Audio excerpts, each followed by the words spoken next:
Latest updates के लिए दबाना न भूलें बेल आइकन और सब्सक्राइब करें हमारा यूट्यूब चैनल।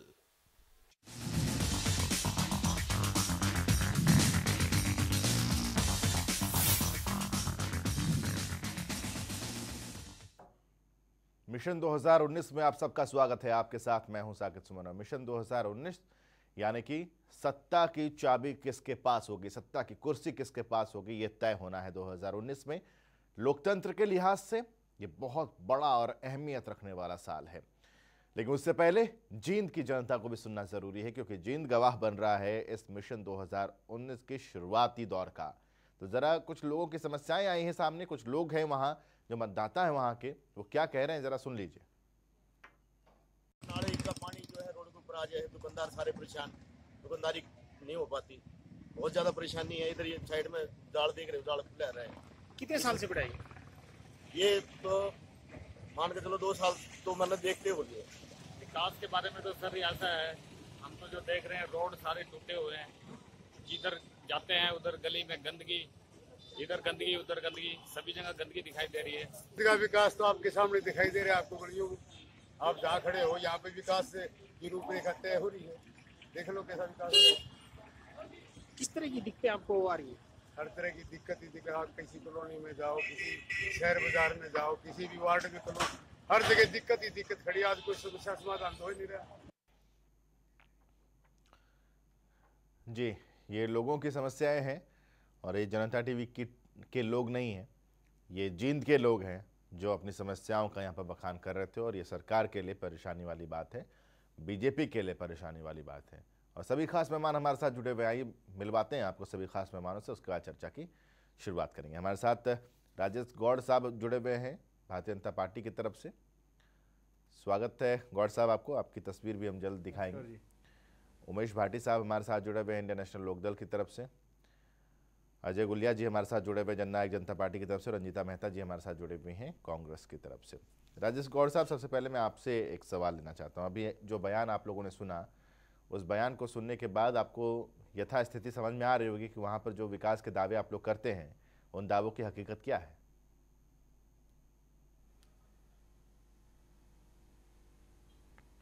हेलो गौड़ साहब, सुन पा रहे हैं? हेलो राजेश गौड़ जी, सुन पा रहे हैं क्या आप हमें? आवाज, हाँ अब आई है जी, आवाज अब आ रही। राजेश गौड़ जी, सवाल मेरा ये है कि लोगों का बयान आपने Okay. सुना, वो परेशान है, विकास की कोई बात नहीं है। ऐसे में कहाँ विकास करवाया? कहीं और कोई जींद तो नहीं है हरियाणा में, दूसरा जींद जहां विकास करवा दिया आप लोगों ने?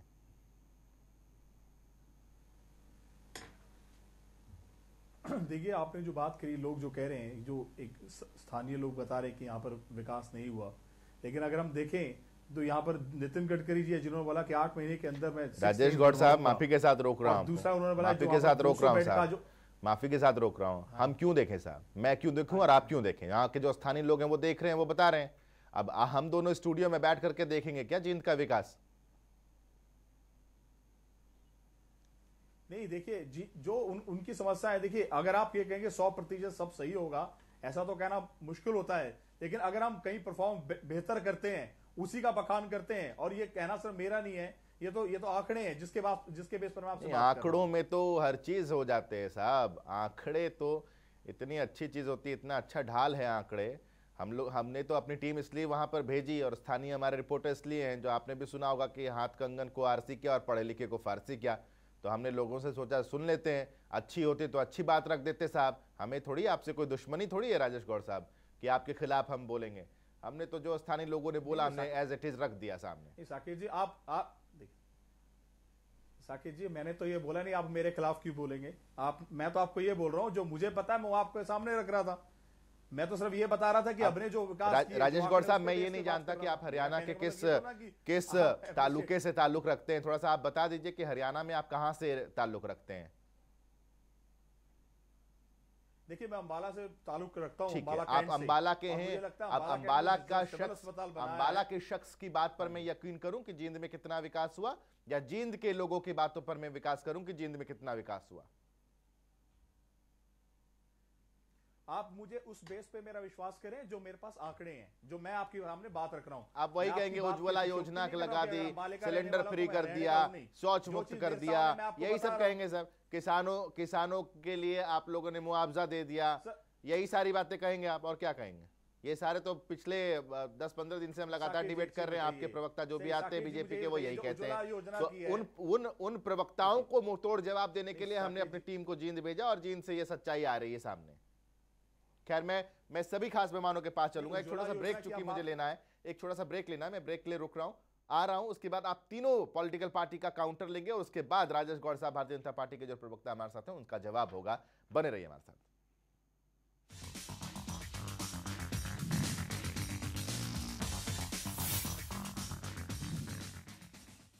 ब्रेक के बाद स्वागत है आप सबका। और ब्रेक पर जब हम थे तो सभी खास मेहमान हमारे साथ जुड़े हुए थे, और अभी भी जुड़े हुए हैं। लेकिन ब्रेक के दौरान स्टूडियो के अंदर एक अच्छी खासी बहस भी चल रही थी मेरी, भाटी साहब और गुलिया जी के बीच में। खैर, उसको हम बाद में रखेंगे। लेकिन सबसे पहले रंजीता मेहता जी, आप मिस कर गई उस हमारे डिस्कशन को, लेकिन मैं चाहता हूँ कि आप किस तरीके से राजेश गौड़ साहब ने जो बातें रखी हैं अपनी पार्टी के, वो विकास की बार बार बात कर रहे हैं, स्थानीय लोग कह रहे हैं विकास नहीं हुआ, क्या कहना चाहेंगी आप? देखिए, आज पैकेज में एक एक वार्ड, एक एक गली का डोर टू डोर किया है। हालात इतने बदतर हैं कि चलना मुश्किल है। और आनंद फानंद में भाजपा जनता पार्टी जो है वो इंटरलॉकिंग टाइल्स जो है उसको जबरदस्ती फटाफट लगाने की जी नहीं है। जहाँ पर बड़े बड़े निकलते हैं वहां दिन चलेगी भरोसे है, तो बाकी काम करना होता है। 4 साल के बाद तब इनको लगाने की जरूरत पड़ती है। हालात से बदतर है। यहाँ पर जल भराव इतना जबरदस्त होता है जब भी बारिश आती है। जनता जो है पानी जो है घरों में लगता है। सीवरेज की बहुत प्रॉब्लम है। एक ही रानी तालाब है जिसके नाम से झील मशहूर है, और वही रानी तालाब अपनी ब्यूटिफिकेशन के लिए रो रहा है। यहाँ पर एक ही जो टूटा हुआ कह लेंगे बस स्टैंड है जो आज तक पूरा कंप्लीट नहीं हो पाया। पूरे झील के अंदर झील एक ऐसा शहर है जहाँ पे सिर्फ एक फ्लाईओवर है। तो आज जो जनता यहाँ की तरफ इसलिए है कि हर बार ये नेताओं रंजीता जी, आप कह रही हैं, आप अपना आंखों देखा हाल यहाँ पर बयां कर रही हैं कि वहां पर विकास जो भी अब करवाया जा रहा है वो जबरदस्ती करवाने की कोशिश बीजेपी की तरफ से की जा रही है। भाटी साहब, आपका स्टैंड क्या है? देखिए, अभी आपके सामने टीवी पे जो सारी चीज़ दिखाई जा रही थी, मिड्डा साहब ये कहा करते थे कि जो है जब वो जाते थे वहाँ पर विधानसभा में, और ये बात वहाँ रखते थे मुख्यमंत्री के सामने कि देखिए मेरी विधानसभा की जनता मुझे रोने आती है और मैं यहाँ रोने आता हूँ आपके पास में। तो उसका मतलब साफ था कि जो चीज़ें चली आ रही थी उसमें विकास, जितना वो मेहनत कर रहे थे उतने विकास जो है वहाँ पर ना तो भारतीय जनता पार्टी उनका सहयोग कर पाई और ना ही कांग्रेस ने उनका सहयोग किया। लेकिन किस चालाकी से जो है भारतीय जनता पार्टी ने उनके मृत्यु उपरांत उनके बेटे को बरगला के अपने साथ मिलाया, और वो कोशिश कर रहे हैं कि शायद उस चीज़ की भरपाई वो कर ले जो मिड्डा साहब की जो वहाँ पर जो एक अहमियत थी उसको वो जो है उनके बेटे के नाम से भुनाकर और वो उसको जीत में बदल के देखना चाहते हैं। लेकिन अगर हकीकत देखें तो आपके चैनल पे वहाँ के लोगों ने साफ दिखा दिया कि विकास नाम की चीज़ नहीं है। और जिस हिसाब से इन्होंने कहा है कि हम 4.5 साल में हमने सबका साथ सबका विकास किया है और हमने कोई भी ऐसा क्षेत्र नहीं छोड़ा जहाँ पर विकास न किया हो। अगर सबके सब सारे क्षेत्रों में विकास किया है तो जो हमारे इंडियन नेशनल लोकदल के वहाँ मिड्डा साहब जो वहाँ पर विधायक थे तो उनके क्षेत्र में क्यों नहीं विकास किया? अगर इन्होंने विकास किया होता तो शायद इनके पास में अपना खुद का एक प्रत्याशी होता जिसको वहाँ पर एक इलेक्शन में लड़ा सकते हैं। ठीक है गुलिया साहब, अब आप क्या कहना चाहेंगे इस मसले पर? साकिब भाई, देखिए कि हिंदुस्तान के अंदर अगर किसी को भी कोई एग्ज़ाम देता है तो पास होने के लिए उसको 33% मार्क्स की ज़रूरत होती है। लेकिन भाजपा को अगर जींद में नंबर देने हो तो 33 छोड़िए, माइनस में इनके नंबर जाएंगे। वो मेरे कहने की बात नहीं है, वो जींद की जनता ने आपके टीवी की जनता टीवी की जब वो टीम वहाँ पे गई तो उन्होंने उनके सामने अपना दुखड़ा रोने का काम किया। आज ये बड़ी बड़ी बातें कर रहे हैं। मैं पूछना चाहता हूँ, ये तो एक प्रत्येक ज़िले में एक मेडिकल कॉलेज की बात करते थे। मेरे भाई गौड़ साहब बैठे हैं, ये बता दें कि जींद के मेडिकल कॉलेज का जो आपने बना दिया उसका नाम क्या है? कोई अस्पताल वहाँ इन्होंने बड़ा बनाया हो उसका ये नाम बताने का काम करें। किसी स्कूल को इन्होंने अपग्रेड किया हो उसका ये नाम बताने का काम करें। कोई और रोजगार के नाम पर जींद को अगर कुछ मिला हो तो वो ये आंकड़े देने का काम करें। ये पारदर्शिता की बात करते हैं। मैं बार बार एक बात कहता हूँ कि फिशरी डिपार्टमेंट में 90 वैकेंसियाँ निकली, क्षण में लोग भर्ती हो गए, लोगों को कोर्ट में जाना पड़ा, भर्तियां कैंसिल हो। अरे भाई, ये कैसी पारदर्शिता है? 90 की वैकेंसी में 96 लोग भर्ती, इससे बड़ा घोटाला और क्या हो सकता है? तो आप तो बिल्कुल खुलेआम क्या चिट पकड़ रहे थे कि पैसे पकड़ रहे थे, ये तो पता नहीं। जींद का कोई विकास किया हो? आज बात जींद के चुनाव को लेकर के है, उपचुनाव है जींद में। ये बताएं कि जींद में क्या किया, ये ना बताएं। यही सवाल योजना, यही सवाल लेकर के राजेश गौड़ जी के पास ये बताओ वहां ये काम किया। राजेश गौड़ जी, जींद गौड़ साहब के पास जा रहे हैं आप, एक लाइन और मैं बता दूं मैं, जींद के अंदर जो 2 अस्पताल है, जो बात की है मेरे भाई ने, उन 2 अस्पतालों की हालत ये है कि आज भी एक अस्पताल में मात्र 18 डॉक्टर हैं जो 2000 पर डे पेशेंट्स को देखते हैं, और दूसरे के अंदर जो है 16 डॉक्टर हैं, जबकि वहां पर 150 से पौने 200 डॉक्टरों की कमी है उन अस्पतालों के अंदर। राजेश गौड़ साहब, बाकी जो केंद्रीय योजनाएं हैं उनको एक तरफ कर दीजिए और ये बताइए कि जींद के विकास में 4.25 साल में आप लोगों ने क्या कुछ किया है। देखिए साकेत जी, मेरे पास तो बहुत लंबी चौड़ी लिस्ट है जिनका अगर मैं विकास की बात करूंगा हमने क्या किया वहां पर, लेकिन क्या अजय गुलिया जी ने अभी ये बात कही पारदर्शिता की बात, जिस पार्टी से ये पहले बिलोंग करते थे, जिसके रहने वाले थे, उस पार्टी के जो लोग थे जिन्होंने ये पार्टी चलाई थी, वो खुद तो अंदर हैं, जेल के अंदर हैं, और ये बात करते हैं पारदर्शिता हमारे साथ। अब जो आप जिनकी बात कर रहे हैं, दूसरी बात सुनिए, जो नहीं हकीकत तो ये है कि वो सच्चाई के साथ थे और आपने उनको अंदर कर दिया। और जो गुलिया जी ने अभी बात बताई है ना, आने वाले समय में आप लोग जेल के अंदर होंगे, आपने जिस तरीके से वहां पर काम किया है आपने। देखिए अब साकेत भाई इनकी बात का मैं जवाब देता हूं। अभी आप जवाब आएगा, साकेत भाई इनकी बात का मैं जवाब देता हूं। देखिए एक दूसरे पे आरोप प्रत्यारोप लगाने का ये काम आप क्या जवाब देंगे गुलिया साहब? बात नहीं करेंगे। दूसरी बात ये उस पार्टी से आते हैं मंगारू लक्ष्मण, इनकी पार्टी के राष्ट्रीय अध्यक्ष 3 लाख रुपए नगद रिश्वत लेते पकड़े गए, जेल हुई कि नहीं हुई? अरे मेरे भाई गौड़ साहब, मंगारू लक्ष्मण आप बता दो एक प्रॉपर्टी जेल हुई कि नहीं हुई? इन्होंने रेंज रोवर लिया है, उसके बारे में बताया कि नहीं हुई? इन्होंने मैं वकील हूँ, क्या ये वकील है? जो आपका नेता जो लड़ रहा है इलेक्शन, उसके बारे में आप बताइए ना। 12वीं पास करता है तो जांच करो, मुकदमा दर्ज करो। बरगलाने का काम गलत करता है तो मुकदमा दर्ज करो। राजेश गौड़ जी एक बात बजाओगे, आपने 4.5 साल अगर विकास किया वहाँ पर, वो टाइम्स ऑफ इंडिया में ये मैं नहीं कह रहा ये बात। राजेश जी अगर आपने वहाँ पर विकास किया तो आप ये बताइए आपके पास प्रत्याशी क्यों नहीं था, आपने इन्हें लोग प्रत्याशी क्यों लिया? भाटी साहब एक सेकंड, राजेश गौड़ साहब सवाल मैं ये करना चाह रहा हूं, आप जो कह रहे हैं कि एक लंबी चौड़ी लिस्ट है, मुझे उन लिस्ट में से 5-10 कुछ ऐसे विकास के काम बता दीजिए। जैसे गुलिया जी रोज पूछते हैं कि कोई जींद में नया स्कूल बनाया हो, नया कॉलेज बनाया हो, अस्पताल में कुछ और तरक्की करवाया हो, कुछ ये सारी चीजें, ये कुछ सड़कें जींद की बनी हो, वो बता दीजिए सिर्फ। हाँ बताइए। देखिए साकेत जी, मैं एक बात कहना चाहूंगा, मैं आपको एक बात कहना चाहूंगा, जब राजनीतिक पार्टियां जो भी सत्ता में आती हैं, वो अगर हम उनको कंपैरिजन पहले की जो पार्टियां उसके मुकाबले करना चाहिए। अगर आप देखें तो हमने 3 गांव हैं जिनको हमने वाईफाई मुक्त की वाईफाई बनाया, हम 3 गांव हमने उनसे एक जो अलेवा नाम की जो तहसील थी उसको दर्जा दिया। जींद में हमने पहली बार वेटनरी पोली क्लिनिक बनाया सर, और जो गो अभ्यारण्य स्थापित किए विधानसभा क्षेत्र में।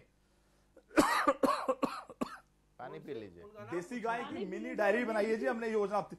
मैं क्या कह रहे हो? देखिए अरे मेरे भाई अस्पताल का नई अनाज मंडी है जो राष्ट्रीय कृषि बाजार पोर्टल से जोड़ा गया, जो नई अनाज मंडी है, गौशाला खोलने से विकास हो गया क्या वहां पर? मैं आपको गौशाला से विकास होता है क्या? आपको कह रहा हूँ ना कि कोई इस बात से सहमत नहीं हो। राम मंदिर और गौशाला से ऊपर उठोगे कि नहीं उठोगे कभी? क्या कह रहे हैं साकेत भाई? इनसे पूछो, एक चीज पूछो साकेत भाई, सुनो। विकास राम मंदिर और खाली गौशाला होती है क्या? साकेत भाई, जो आपका बड़ा कैंडिडेट है वो सच बोलेगा कि नहीं बोलेगा? साकेत भाई आप मुझे बताइए, गौशाला से राम मंदिर से आगे बढ़ेंगे कि नहीं बढ़ेंगे? आज अभी अपनी टीम को जींद भेजोगे ना, अभी जींद भेजोगे अपनी टीम को, किसी भी रोड पे निकल जाना, जींद से जो बाहर जाता हो, कम से कम 2000 गौ माताएं आपको रोड पे बैठी मिलेंगी। मेरे भाई ये कौन सी गौशाला है? ये कहाँ बना दी? जींद में बना दी, कहीं फॉरेन में बनाया है आप? वो गौ माता रोडों पे क्यों बैठी है? अरे वो रोडों पे क्यों बैठी है? अरे जब गौशाला बना दी, आप कह रहे हो गौशाला बना दी, अरे वो गौ माता रोड पे क्यों बैठी है? अब किसी में चुनौती दे रहा है, चुनौती है। साकेत भाई आपकी टीम जींद में है, मैं आपसे हाथ जोड़ करके विनम्र निवेदन करता हूँ कि अपनी टीम को भेजो। आप किसी भी समय रात के समय वहां जाएंगे, 2000 प्रत्येक रोड पर ये बात करते हैं गौशाला बना दी। अरे अस्पताल कौन सा बनाया मेरे भाई, अस्पताल का नाम भी होगा। ठीक है गुलिया जी एक सेकंड, गुलिया जी एक सेकंड, गुलिया जी एक सेकंड, गुलिया जी एक सेकंड, एक सेकंड, गुलिया जी एक सेकंड, राजीव गौड़ साहब एक सेकंड, मैं एक बार रंजीता मेहता जी का भी रुख कर लेता हूँ। रंजीता जी, आरोप ये भी लग रहे हैं कि ठीक है भारतीय जनता पार्टी के 4.25 साल के कार्यकाल में अगर काम नहीं हुआ तो उमेश भाटी साहब ये कह रहे हैं कि जब आपके सरकार का कार्यकाल था आखिरी 5 साल वाले में, जब इनके विधायक फिर से थे, तब भी आप लोगों ने ध्यान नहीं दिया था जींद में। देखिए जींद में आज तक अगर काम हुआ है तो कांग्रेस के टेन्योर में ही हुआ है। वहां पर अगर एक भी यूनिवर्सिटी बनी है चौधरी रणबीर सिंह के नाम पर, वो हमारे टेन्योर में ही बनी है। आज वहां पर अगर ग्राम सचिवालय बना है तो हमारे टेन्योर में ही बना है। वहां पे जो इकलौता फ्लाईओवर बना है वो भी हमारे टेन्योर में बना है। आप ये देखिए, जब से इनकी सरकार आई है, इनसे ये पूछिए कि इन्होंने किसानों को, आम जन को धोखा देने की बजाय किया क्या है। इन्होंने 2 करोड़ नौकरियां देने की बात की थी। आज जींद में कौन सा बच्चा ऑफिसर लगकर आज बाहर निकला है? चाहे एसडीएम की बात कर लीजिए, एसपीओ की बात कर लीजिए, डीसी की बात कर लीजिए, क्लर्क की बात कर लीजिए, एक भी जींद का नौजवान जिसको इन्होंने नौकरी दी हो, आज ये बड़ी बड़ी बातें तो कर रहे हैं। आज पूरा जींद शहर है, हर रोज 6 जगह पे हर रोज चौक होता है जहां पर ट्रैफिक का इतना बुरा हाल है, क्योंकि यहाँ से भाटी साहब मैं चाहूंगा कि आप रंजीता जी को काउंटर करें। रंजीता जी ये कह रहे हैं कि उनके कार्यकाल में जींद का पूरा ध्यान रखा गया। रंजीता जी बात करती हैं, इनका कैंडिडेट रणदीप सिंह सुरजेवाला जी कैथल छोड़कर जींद में आ रहे हैं, दोबारा चुनाव कराएंगे। रंजीता जी, अगर आपने इतने सारे काम वहां पर करवाए थे तो आपको रणदीप सुरजेवाला जो कैथल की धरती से यहाँ पर आए, उनको क्यों लाना पड़ा आपको? मुझे इस बारे में बताइए। आपको क्या आप कैथल के लोगों के साथ धोखा कर रहे हैं आप, या आप यहाँ के लोगों के साथ धोखा करने जा रहे हैं? अब ये दोनों चीजों को आज क्लियर करके जाना आप नेशनल चैनल पे कि वो जीतने के बाद में वो कौन सी सीट छोड़ने वाले हैं। आप मुझे एक बात बता दीजिए सिर्फ कि यहाँ पर अगर वो, चाहे वो बुराड़ा हो, आपने कोई भी ऐसा एरिया देखिए, आप मुझे एक बात बताइए, कैथल के साथ आप धोखा करने जा रहे हैं, जींद के साथ आपने पहले धोखा किया। आप कह रहे हैं कि 5 साल आपने विकास किया। अगर 5 साल आपने विकास किया तो भी आपके पास नया कैंडिडेट नहीं है, आपको रणदीप सुरजेवाला को लेके आना पड़ा वहां से।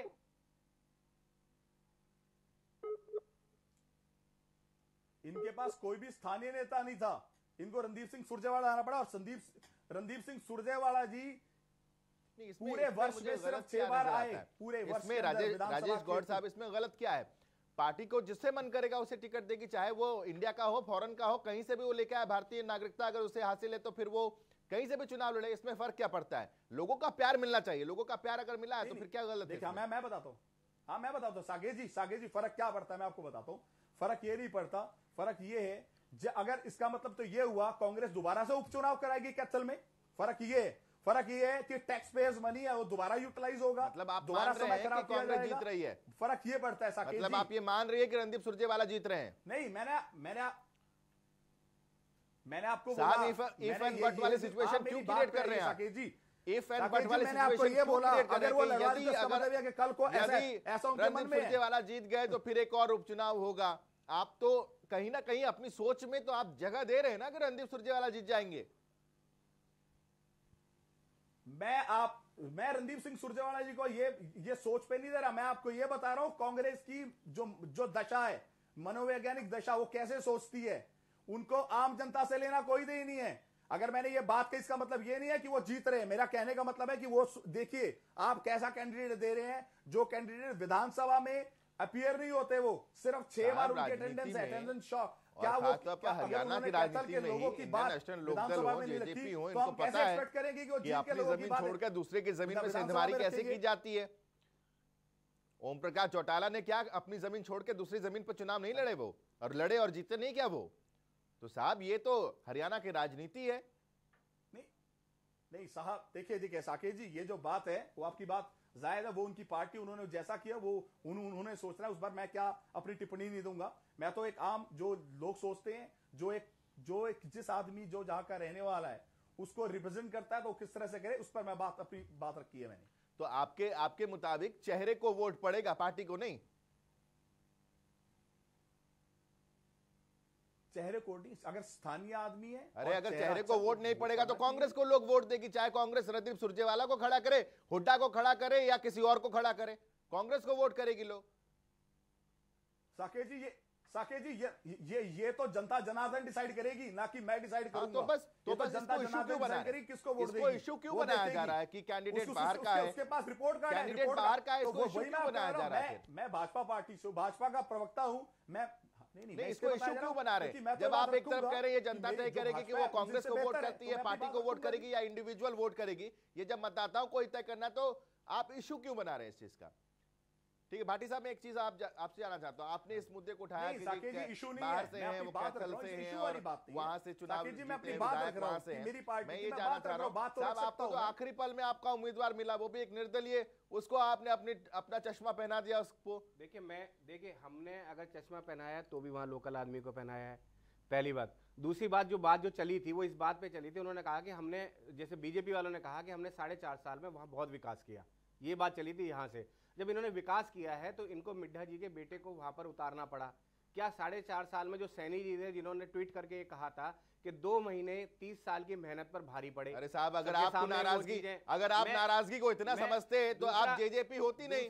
अगर आप नाराजगी को इतना समझते तो जेजेपी क्यों होती? जेजेपी ने हम कल भी एक वीडियो वायरल है और सबके सामने है, दुष्यंत भाई ने जिस तरह से हमारा समर्थन किया है और जिस तरीके से उन्होंने कहा है कि आप चश्मा को जिताएं, इंडियन नेशनल लोकदल के जिताएं, मैं धन्यवाद करता हूं उनका, दुष्यंत जी का। उन्होंने बिल्कुल सही समय पर हमारे को समर्थन किया है उन्होंने, तो इसलिए जेजेपी तो हमारे साथ है और हमारे साथ खड़ी हुई है। और जो लड़ाई चल रही है हमारी जो है बीजेपी और कांग्रेस से है, और कांग्रेस से बिल्कुल भी नहीं है, बीजेपी से खास तौर से है, क्योंकि जिस तरीके से उन्होंने वहां गड्ढे खोद रखे 4.5 साल के अंदर, इनको उसी गड्ढे के अंदर इनको डालना है। आपका कमेंट मस्ट है, वीडियो तो आपने भी देख लिया होगा। साकेत भाई नहीं देखिए, साकेत भाई इस बात का पुरजोर और बिल्कुल खंडन करते हैं कि जो भी इंडियन नेशनल लोकदल पार्टी के प्रवक्ता ने ये बात कही कि हम इनके साथ हैं, बिल्कुल नहीं। अगर साथ होते तो उसी सिंबल पे साहब आप रुक जाओ नहीं। अब आप एक मिनट देखो, जब आप बोल रहे थे मेरे भाई, मैंने तो बीच में आपको टोका नहीं, आपने जो मर्जी आपने कहा। मैं बोलूंगा आपके बाद में फिर। इससे ये बात तो साबित होती है कि कितनी मेहनत और लगन से उन्होंने पार्टी के लिए दिल लगा करके काम किया, और पार्टी ने क्या दिया। जिन युवाओं के अधिकारों की मांगों को लेकर के हम लड़ाई लड़ रहे थे, वही अधिकार जब उस पार्टी के अंदर सुरक्षित नहीं थे, और एक लोक पार्टी जो भी राजनीतिक दल होता है वो लोकतांत्रिक प्रक्रिया से चलना चाहिए।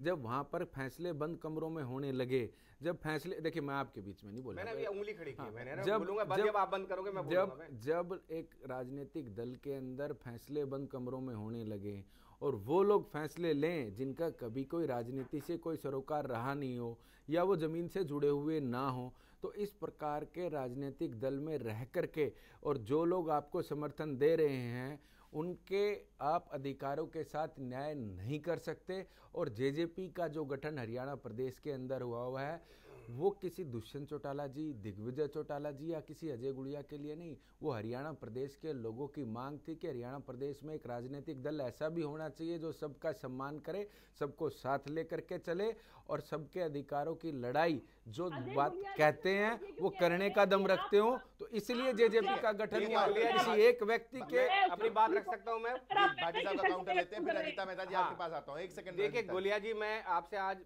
बहस करने के मूड में इसलिए नहीं था क्योंकि मैं धन्यवाद कर चुका हूं। आपका दुष्यंत जी ने जिस तरीके से पूरी वीडियो वायरल है और जिस तरह से उनके दिल के अंदर चश्मा बैसा हुआ है, जिस तरह से उनके दिल के अंदर इंडियन नेशनल लोकदल बसी हुई है, उसके बाद उसको रेक्टिफाई कर लीजिए। अब आप मत बोलिए।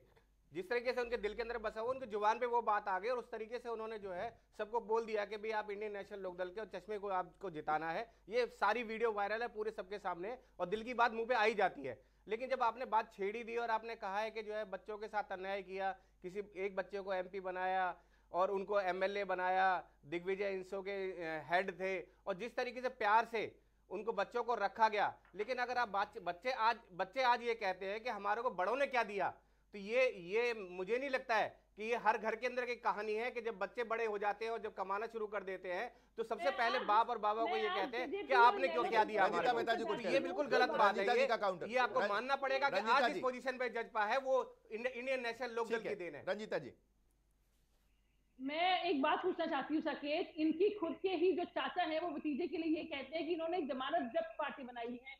कभी वो कहते हैं कि गुंडे बन गए हैं, कभी वो कहते हैं कि अगर ये जीत जाएंगे तो मैं अपनी पार्टी से इस्तीफा दे दूंगा।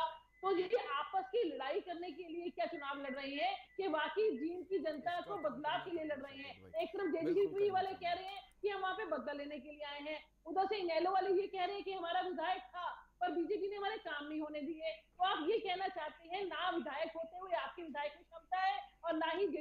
नई पार्टी बनी है जिनको अपना चुनाव निशान भी नहीं मिला, एक कप और प्लेट के सहारे पिटोरा बनाकर वो पैसा इकट्ठा करने का काम कर रही है। ये इल्जाम यहाँ के लोकल लोग आपके ऊपर लगा रहे हैं। ठीक है रंजीता जी, मैं आपकी बात का एक बार जवाब देना चाहूंगा आपको। 7 सीएम आपकी पार्टी के अंदर है, और जिस तरीके से आपके जो प्रदेश अध्यक्ष थे उनकी टांगे जो तोड़ी गई, उनका जो सर फोड़ा गया, और उसके बाद राहुल गांधी ये कहते हैं कि हो सकते हैं वो पुलिस वाले लोग होंगे, तो मुझे लगता है कि आपको शायद अपनी गिरवान के अंदर झांकना चाहिए, आपको बाहर देखना नहीं चाहिए। एक काउंटर अजय गुलिया जी की तरफ से, घरों में जब जाए, जब आप एक काउंटर अजय गुलिया जी की तरफ से, रंजना जी आपके लिए, रंजीता जी आपके लिए एक काउंटर अजय गुलिया जी की तरफ से। देखिए रंजीता जी हमारी बड़ी बहन है, इनका मैं बहुत सम्मान करता हूँ, लेकिन रंजीता जी व्यक्तिगत टिप्पणी करने से पहले आप ये सोच लेती कि आपके कैंडिडेट का नॉमिनेशन कराने उस व्यक्ति की गाड़ी में बैठ कर के आप गए थे जिसने ये कहा था कि मैं शपथ लेता हूँ कभी भी जीवन में कांग्रेस के अंदर नहीं जाऊँगा। आज उस व्यक्ति की गाड़ी में बैठ कर के आप नॉमिनेशन भराने गई, और आप राजनीति में परिवार की बात करते हैं, वो उसके ऊपर क्या आरोप लगा रहे हैं।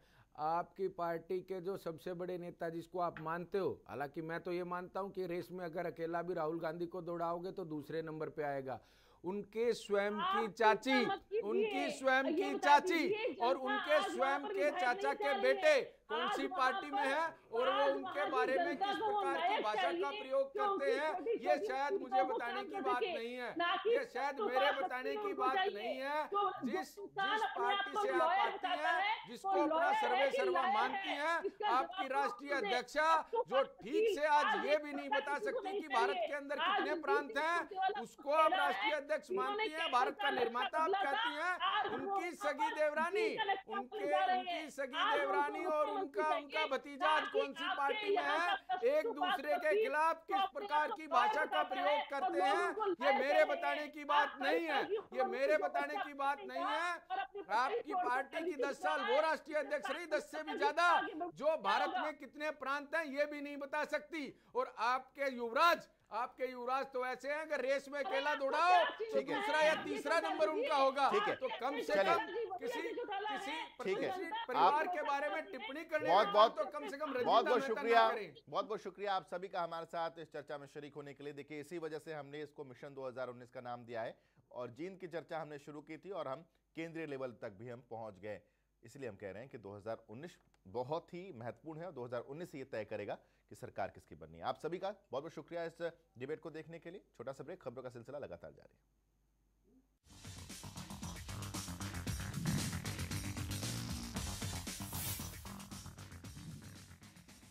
लेटेस्ट अपडेट्स के लिए दबाना न भूलें बेल आइकन और सब्सक्राइब करें हमारा YouTube चैनल।